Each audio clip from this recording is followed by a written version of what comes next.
Jadi sebelum dimasukkan ke liang lahat, Wak, Zudin ini melihat salah satu dari pihak keluarganya Rusman mendekat nih ke arah jenazah. Lalu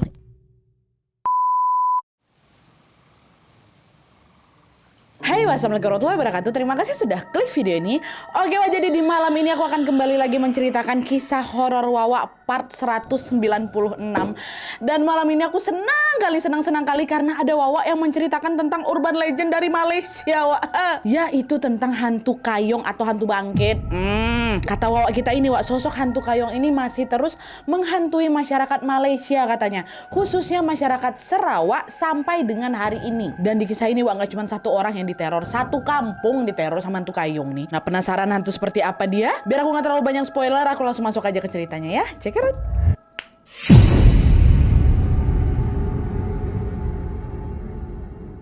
Oke, Wak, jadi kisah yang akan aku sampaikan malam ini dikirim sama Wawa kita yang bernama Izan dari Malaysia. Halo Izan, halo Malaysia.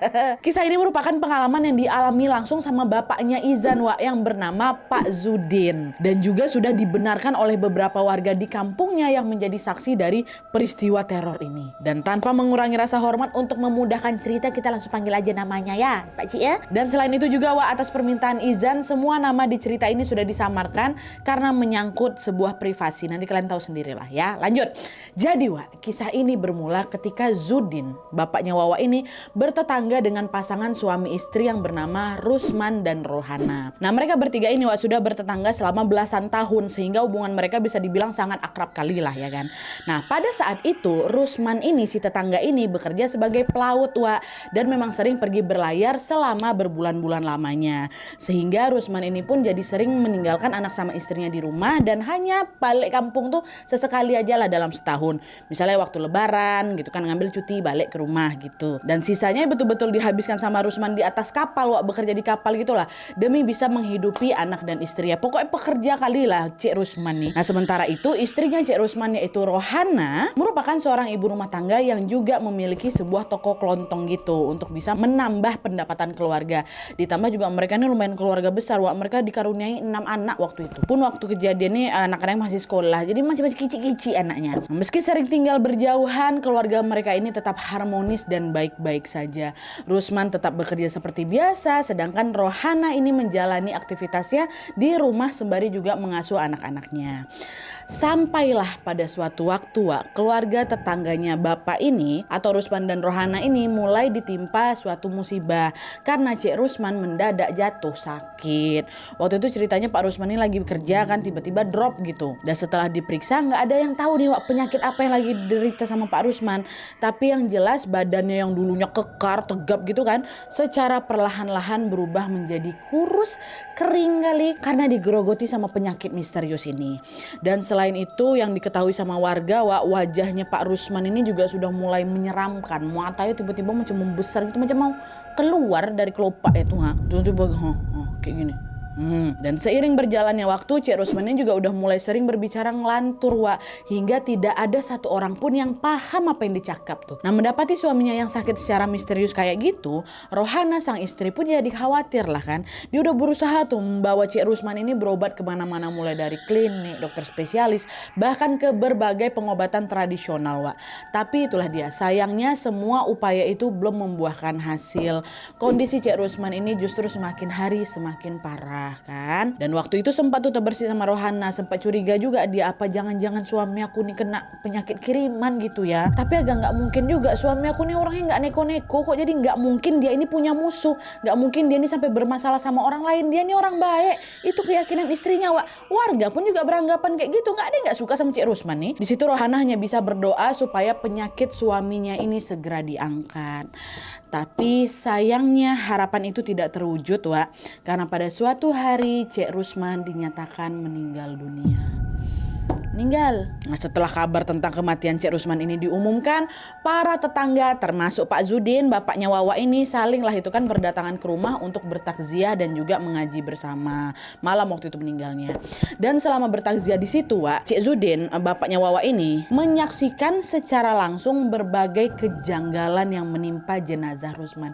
Ini ada kayak perpaduan FTV Hidayah juga, Wak, kayak ada rahasia ilahi azab-azab gitu. Kalian dengar lah, sumpah seram, merinding. Itulah kenapa semua identitasnya harus dirahasiakan di sini ya. Dengar aja lah. Nah jadi ceritanya Wak, malam itu Zudin dan beberapa tetangga lainnya pun lagi mengaji lah ini kan di samping jenazahnya Rusman. Nah pada saat sedang membaca salah satu ayat di surat Yasin Wak, tiba-tiba mereka ini buat terkejut. Karena genteng yang ada di atas jasadnya Pak Rusman itu tiba-tiba terhempas keluar kayak gitu. Kebetulan jadi bisa kelihatan tuh gentengnya tuh. Jadi keluar kayak itu seolah-olah terkena angin kencang, padahal nggak ada angin di situ Kayak tiba-tiba dar terbangnya kayak gitu Nengok itu tetangga jadi keheranan kok bisa gentengnya kebuka? Padahal betulan nggak ada angin, nggak ada hujan, tenang aja malam tuh. Belum sempat mencerna keanehan itu, mereka semua termasuk Pak Zudin ini kembali dikejutkan dengan sebuah suara benda jatuh yang kencang kali dari atas, dari arah genteng, debrak gitu. Karena penasaran, beberapa orang ngecek lah kan ke sudut-sudut rumah ke atas itu mencari benda apa yang jatuh. Tapi itu dicari nggak ada apa-apa Wak. Dan mereka pun mencoba mengabaikan hal itu, balik lagi lah ngaji ya kan. Dah lah nggak ada apa-apa, kuping kita aja nih kayaknya lagi bermasalah kata mereka. Nah pas mereka lanjut lagi baca Yasin, untuk kesekian kalinya mereka kembali lagi mendapatkan kejanggalan dengan suara anjing menggonggong di semak-semak dekat rumahnya Pak Rusman. Biasanya nggak pernah ada anjing di situ. Ini anjing siapa nih? Di titik ini orang-orang takziah ini udah mulai panik nih. Bentar. Tunggu bentar, ini kenapa dari tadi ada banyak kali gangguannya? Pertanda apa ini? Ya kan? Dengan diliputi rasa penasaran dan juga takut, mereka semua yang di sana kompak Wak, tetap mengaji dengan suara yang lebih keras lagi supaya suara anjing itu ketutup. Niatnya kayak gitu, udah jangan bergerak, udah baca aja lagi, baca, gedein aja lagi suaranya. Tapi semakin mereka mengencangkan suara ngaji mereka, semakin kencang juga suara gonggongan anjing di luar tuh Wak. Berusaha dicarikan mana anjing tuh biar diusir dulu. Nggak ada anjingnya loh, belum ketemu lagi si anjing nih Wak. Tiba-tiba terdengar lagi suara langkah kaki seseorang yang lagi berjalan di atas genteng. Kerak, kerak, kerak, kerak. Suara lolongan anjing sama suara hentakan kaki dia apa nih di genteng nih Wak saling bersaut-sautan. Sehingga membuat para tetangga yang ada di rumahnya Pak Rusman ini yang awalnya mau tenang-tenang aja nih, jadi takut lah semuanya. Dan berikutnya Wak, ini sih yang paling epic menurutku. Aduh merinding. Mereka yang ada di sana juga semakin dibuat terkejut ketika secara tiba-tiba aja lagi baca Yasin nih kan, makin kuat ini udah bunyi udah nggak karu-karuan nih. Tiba-tiba kain kafan yang menutupi jenazahnya Pak Rusman tersingkap dengan sendirinya, nggak genteng aja. Kain kafan tuh juga kan yang nutupin wajah tuh kain apa dong, main kain kafan, kain jari, kain batik itu tersingkap. Dan waktu tersingkap itu di sanalah mereka melihat, astagfirullahaladzim, matanya Pak Rusman ini tiba-tiba terbelalak, mulutnya menganga lebar gitu. Betul-betul macam di film-film azab Wak, itulah aku bilang. Nah di situ warga udah nggak bisa tahan takut lagi Wak, berteriak lah semua, astagfirullah Pak Rusman kata mereka kan. Detik itu juga para tetangga tinggalkan rumah Pak Rusman masing-masing balik ke rumah takut Wak. Malam hari itu kata Pak Zudin ya langsung batal ngaji sampai pagi di samping rumah samping jenazahnya Pak Rusman tuh. Padahal rencananya biar ngaji sampai pagi gitu, pagi baru diurus lah jenazah ini kan Wak. Nggak balik semuanya. Alhasil jenazahnya Pak Rusman itu ya cuma ditemani sama keluarga dan sanak saudaranya aja, tetangganya pada kabur semua. Dan nih singkat cerita, keesokan paginya para tetangga pun tetap nih Wak balik ke rumahnya Pak Rusman untuk membantu prosesi pemakaman. Sebenarnya juga mereka nih enggan Wak pergi ke sana karena masih trauma waktu nengok jenazah Pak Rusman kayak itu tuh kan. Tapi mereka semua tetap ke sana untuk menunaikan kewajiban sebagai seorang muslim, yaitu apa? Ikut mengubur jenazah saudaranya. Tetangga juga dihitung saudara, pastikan harus saling membantu lah gitu. Dah tuh pagi itu mereka pun segera memulai prosesi dengan memandikan jenazahnya Pak Rusman terlebih dahulu ya kan. Awalnya semua berjalan lancar-lancar aja, ditunjuklah ini suruh mandikan Pak Rusman. Tapi selang beberapa saat kemudian Wak, mereka semua yang ada di luar mendengar salah satu pemandi jenazah bernama Rosid tiba-tiba teriak, "Tolong!" kata dia. Tanyalah sama orang ini kan, kenapa nih? Ya Allah Bang, tadi waktu saya lagi mandikan jenazah, posisi kan jenazah tuh di pangku sambil dimandikan Wak, aku ngerasa kaki aku dingin, macam lagi terpegang sesuatu. Pas aku tengok ternyata yang sentuh aku tuh tangan Rusman Bang. Kata siapa, kata Rusdi. Hah masa sih? Dia kan meninggal, mana mungkin lah tangannya bergerak. Wallahi Bang aku tak bohong. Dan mereka pun lalu berusaha menenangkan Rosid ya. Dan aku tenang, orang rame di luar, nanti dia malah gaduh pula. Dah diam, bawa istighfar, aku salah tengok tuh. Yalah Bang, tapi betul Bang macam dipegang di tangan saya Bang. Dah istighfar, bawa tenang. Kesian keluarga dekat luar tuh. Udah lah tuh, setelah situasi sudah mulai kondusif, mereka lanjut lah kan. Dan setelah memandikan, mengkafani jenazah. Dan selama proses mengkafani ini berlangsung, lagi-lagi ada sebuah kejanggalan yang muncul Wak. Ini betulan ke FTV Hidayah. Pada saat mengkafani, mereka mencium jenazah Rusman ini mengeluarkan bau yang sangat-sangat busuk. Sampai-sampai ada beberapa takziah di sana, tetangga di sana tuh langsung nutup hidung tuh waktu mau dikafani. Ya, nah menyadari serentetan kejanggalan itu, orang-orang yang ada di sana ya jadi makin ketakutan lagi lah kan, lagi langsung bertanya-tanya, berbisik-bisik lah itu mereka semua. Ini kenapa ya?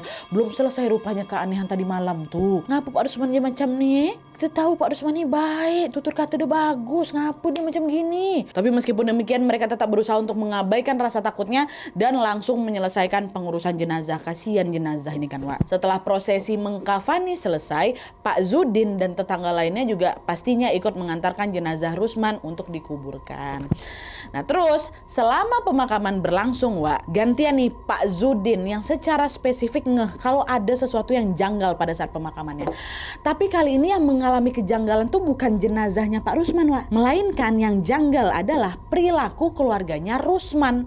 Jadi sebelum dimasukkan ke liang lahat, Wak, Zudin ini melihat salah satu dari pihak keluarganya Rusman mendekat nih ke arah jenazah, lalu menusukkan sebuah jarum tepat di kakinya jenazah. Jarum ditusuk ya. Zudin dideketin kan, maaf Pak, ngapa kaki ditusuk jarum? Tak ada bang, kami cuma pegang aja, tak ada kami tusuk. Saya tengok abang nih. Tak, tadi saya tengok awak tusuk jarum. Apa awak buat? Tak ada bang, saya tengok abang. Kata siapa ini? Kata si keluarga ini. Dan sesaat kemudian si keluarga ini pergi meninggalkan Zudin yang masih, taklah tadi saya tengok dia masukkan. Dia tak pegang aja, ada sesuatu ditusuk dia tu. Tapi dah lah, saya tak nak ikut campur, kata si Zudin. Tapi di sini lawak, siapa yang sangka bahwa apa yang dilihat sama Pak Zudin hari itu menjadi awal mula munculnya sebuah teror yang menghantui seluruh warga kampung tempat si Zudin ini tinggal. Ya, belum selesai lagi nih, Wak. Jadi Wak, setelah memakamkan jenazah Rusman, Zudin ini baliklah kan ke rumah buat beristirahat. Dan hari itu berjalan baik-baik saja, tidak ada keanehan sama sekali. Malam hari itu Zudin tidur nih seperti biasa. Tapi menjelang tengah malam dia terbangun waktu dengar ada bunyi gemerincing piring sama sendok yang lagi diadu-adu itu. Seolah-olah ada orang yang lagi makan gitu lah. Tas suara piring sama sendok, ya kan? Zudin mikir, itu paling mak bapak aku nih lagi kelaparan jam-jam segini, ya kan? Dan nak balik tidur lagi. Tapi Wak, selang beberapa saat kemudian Zudin kembali mendengar ada suara seseorang sedang bernafas terengah-engah, macam habis lari keliling lapangan gitulah. Gitu. Nah di sini udah mulai merinding nih bulu kuduknya si Zudin kan. Tapi dia tetap memutuskan untuk nggak peduli sama sekali dan kembali lagi memejamkan matanya. Dah. Terus tidurlah dia. Besok paginya, waktu udah semua pada bangun, Wak, Zudin sama keluarga terkejut ketika mereka semua mendapati ada jejak telapak kaki berwarna kuning yang nyebar gitu di seluruh penjuru dapur, Wak. Banyak tapaknya. Nah Mak Zudin, makcik nanya lah kan, Zudin, awak lupa cuci kaki tadi malam, ini bekas kaki awak kan? Kata maknya, tak mak, tak. Semalam saya balik, saya langsung mandi, saya langsung bersih-bersih. Saya pun tak ada kemana-mana. Lagipun ngapa pula jejak saya warna kuning, Mak? Tak iya juga. Tuh nih, kaki siapa? Tak tahu. Bukan kaki Zudin, Mak. Meski penasaran dengan jejak kaki itu, Wak, mereka memutuskan untuk tidak memikirkannya dan ya udah bersihkan aja lah jejak kaki itu, kata bapak kan, dah bersihkan lah sama mereka. Awalnya memang nggak ada yang peduli, Wak, soal 3 gangguan tadi kan. Sampai kemudian Zudin juga mendengar keluhan yang sama dari para tetangga. Ya, jadi ternyata nih Wak, ya, setiap malam tetangga-tetangga ini juga mengalami 3 keanehan tadi sama persis semuanya. Mulai dari dengar suara orang tengah-ngah, suara piring sendok beradu macam orang lagi makan, dan juga mereka menemukan jejak kaki berwarna kuning berserak gitu di dapur atau di salah satu ruangan tempat rumah mereka tuh. Kan tak mungkin ini kebetulan kan, Wak. Langsunglah berpikir warga kampung di situ, ini fix nih, ada yang tak betul nih. Oh ya udah kalau kayak gitu kita cari tahu aja nih dari mana suara-suara itu berasal. Kan gangguannya pertama dari suara nih, Wak, kaki memang nggak dapat. Dari suara dulu kan, ada suara orang ngah-ngah sama suara piring sendok. Dah akhirnya warga kampung pun janjian lah ini untuk melihat langsung siapa sosok itu ketika suara-suara itu datang. Sebelumnya kan mereka sama-sama ngabaikan nih, ternyata semuanya juga mengalami. Mereka nih ceritanya mau ngejar itu suara, Wak. Ya macam si Zudin tadi, awalnya kan dia kayak ya udahlah itu mungkin suara mak bapak lagi makan gitu kan. Ini udah nggak lagi, mereka mau ngejar itu suara. Tapi ini di rumah masing-masing, Wak, ya nggak semua janjian satu rumah habis itu nggak, di rumah masing-masing. Pokoknya kalau kalian dengar suara itu, kejar suara itu, udah janjian warga ini kan. Sampai akhirnya pada suatu malam, Wak, salah satu tetangganya Zudin namanya Ahmad denger nih ada orang lagi bernapas terputus-putus, ya kan persis lah kayak yang tadi ku bilang. Dengar dia. Tapi kali ini ada bedanya, Wak. Ahmad mendengar suara orang ini gak cuma bernapas saja, tapi tiba-tiba ngomong, Mu Alaikum, katanya ngucap salam tapi terputus-putus. Makin penasaran lah si Ahmad kan, dia buka mata nggak ada tuh di sekeliling kamarnya. Dia cobalah intip dari balik pintu. Dan betapa terkejutnya dia ketika melihat bahwa yang datang pada malam itu adalah Rusman. Rusman yang udah dikuburkan beberapa hari yang lalu tuh bangkit deh dari kuburnya. Tau kalian apa nggak gemetar si Ahmad itu kan, takut pingsan si Ahmad. Nah akhirnya singkat cerita kabar tentang Rusman bangkit dari kubur ini pun perlahan tersebar luas lah itu di kalangan masyarakat sekitar kan Wak. Nah karena Rusman ini bangkit dari kubur, akhirnya orang-orang sekitar pun lalu menyebut Rusman sebagai hantu kayong, dimana dalam bahasa Melayu katanya kayong itu artinya bangkit ya.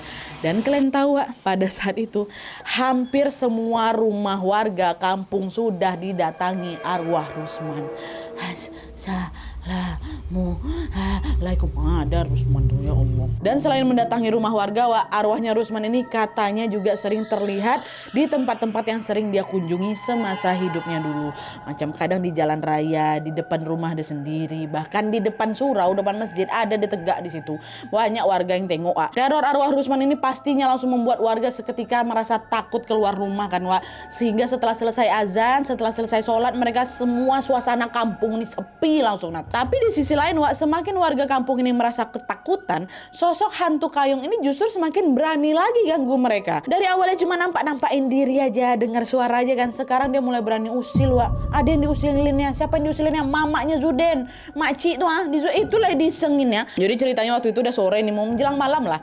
Maknya Zuden atau makcik ini lagi mandi. Dia ini masuk dalam bilik mandi yang terbuat dari ini kayu-kayu gitu kan, kayu susun. Otomatis kan masih ada kayak celah-celah berlobang gitu Wak. By the way aku belum bilang ya, ini kejadiannya tahun berapa? Tahun ini Wak, 70 sampai 80-an gitu lah, waktu masih bujang Bapak. Ada kan? Lagi mandilah ini si makcik mandi.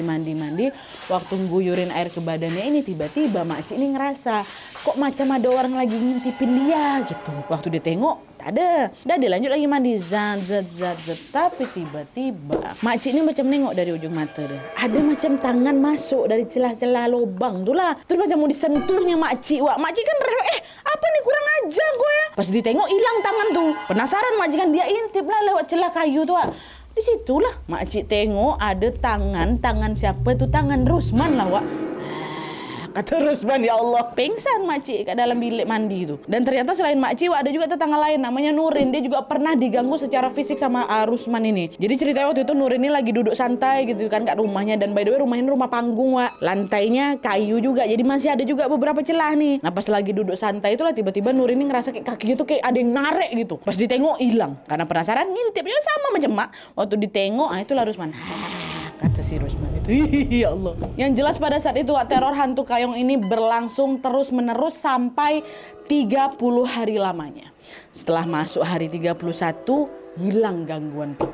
Betul, hilang. 30 hari mereka diteror, bayangkan sama kalian. Nah sampai sini aku yakin nih pasti di antara kalian banyak yang bertanya-tanya, kok bisa Rusman jadi hantu kayong Nadia? Bukannya dia orang baik? Ada apa ini sebenarnya? Kenapa dia dapat rahasia ilahi nih? Nah sekarang kita masuk ke bagian tentang urban legend ya. Ini aku jelasin sama kalian. Nah jadi Wak, menurut keterangannya Bang Izan, yang kirim cerita ini, Pak Rusman ini merupakan anak keturunan dari Boyan Kayong. Ya, apa itu Boyan Kayong Nadia? Menurut pengakuannya Bang Izan plus juga artikel yang kami baca Wak, Boyan Kayong ini adalah sebuah perkampungan yang terletak di tanah Borneo atau tanah Kalimantan. Nah di kampung Boyan Kayong ini ceritanya dulu katanya adalah itu sebuah pohon kedondong tinggi kali, besar kali Wak, besar betul. Saking besarnya pohon itu tuh sampai menghalangi cahaya matahari yang masuk ke sana. Alhasil suasana di kampung Boyan Kayong itu pun makin hari makin gelap, makin redup, makin gak ada cahaya masuk. Macam mana orang mataharinya aja susah masuk, ditutup sama si pohon kedondong nih. Nah meskipun demikian tidak ada satupun penduduk Boyan Kayong yang berani menebang itu pohon. Kenapa? Karena pohon kedondong itu merupakan pohon yang dihormati dan juga dikeramatkan. Sampai tibalah pada suatu hari di mana ada pemuda yang merasa tidak tahan nih hidup di dalam kegelapan. Akhirnya dia bilang lah sama kawan-kawannya, dunia ini kita nggak bisa nih kayak gini terus nih, hidup di dalam kegelapan kayak gini. Udahlah kita tebang aja lah pohonnya yuk, kata gitu. Ah boleh lah, aku juga setuju, aku pun udah tak tahan lagi nih bergelap-gelap kayak gini, aku rindu dengan hangatnya sinar matahari, kata kawan-kawannya kan. Udahlah tuh akhirnya mereka ini ngajak lagi lah pemuda-pemuda lain untuk menebang pohon itu. Sampailah terkumpul sekitar 7 orang. Setelah berkumpul, mereka pun bersama-sama berusaha merobohkan itu pohon kedondong tadi itu Tapi proses penebangan itu ya pasti nggak mudah, Wak. Mereka mengalami beberapa kendala juga tuh. Sampai akhirnya pada hari ke-7 pohon itu pun akhirnya berhasil ditumbangkan. Dan sejak saat itu konon katanya penghuni pohon ini marahlah, lalu mengutuk penduduk Boyan Kayong. Dan isi kutukannya adalah seluruh penduduk Boyan Kayong ini akan mengalami banyak keanehan setelah mati. Dan salah satunya adalah bangkit dari kubur. Itu kutukannya. Dan kutukan itu akan berlaku secara turun-temurun sampai 7 keturunan sekaligus ya. Nah itulah dewa alasan dibalik kenapa Pak Rusman ini bangkit dari kubur. Sebagai anak keturunan dari Boyan Kayong, Pak Rusman ini masih terkena dampak dari kutukan itu katanya nih Wak ya. Dan sampai saat ini pun anak cucu dari Boyan Kayong ini dipercaya masih ada, di mana mereka pun hidup berbaur dengan masyarakat biasa di beberapa wilayah. Ada di Pulau Borneo, terus juga ada di wilayah Sarawak, Brunei Darussalam, Kalimantan kayak gitu. Tapi apakah benar demikian? Coba nih wow, dari Sarawak, Brunei, Kalimantan, dari manapun lah kalian, ada nggak ya bisa kasih penjelasan tambahan soal apa yang aku jelasin tadi soal Boyan Kayong ini? Atau diantara kalian ada yang keturunan Boyan Kayong juga? Apa yang kalian dengar dari leluhur kalian? Tambahin di kolom komentar di bawah, Pak ya. Oke Wak, jadi itu tadi kisah urban legend dari Malaysia tentang hantu kayung atau hantu bangkit. Terlepas dari benar atau tidaknya Wak ya, kisah ini seram kali menurut aku. Apalagi waktu itu tuh waktu makcik lagi mandi, mau disentuh, kurang ajar. Pas diintip, lagi kata dia. Tapi di sisi lain aku juga kasihan kali sama Pak Rusman Wak. Sebetulnya dia orang baik ya kan. Tapi itulah katanya karena dia ini keturunan Boyan Kayong, ya mau nggak mau dia juga mengalami merasakan kutukan itu. Tapi percaya nggak percaya nih Wak, aku kembalikan lagi ke kepercayaan kalian masing-masing. Percaya boleh, nggak percaya juga nggak apa-apa. Udahlah kita dengar aja, lumayan nambah koleksi horor Wak. Tapi yang jelas nggak bisa kita pungkiri Wak, kisah Boyan Kayong ini bisa menambah pengetahuan kita tentang urban legend dari negara tetangga kan, yaitu Malaysia. Dan buat Wak dari Malaysia, apakah kalian pernah dengar juga tentang hantu kayong ini? Atau kalian ternyata pernah punya pengalaman mistis terkait hantu kayong? Tulis Wak cerita kalian, boleh di kolom komentar, boleh juga ke email ya. Oke Wak, jadi sekian dulu videonya. Terima kasih banyak yang sudah menonton. Kalau kalian suka video ini, klik like-nya, jangan lupa komen di bawah untuk ide dan saran-saran untuk video selanjutnya. Jangan lupa nyalain notifikasinya supaya kalian tahu kalau aku upload video baru. And as always, jangan lupa untuk klik tombol subscribe supaya kalian sama-sama tahu informasi menarik dan menegangkan dari channel aku. See you next video Wak, bye.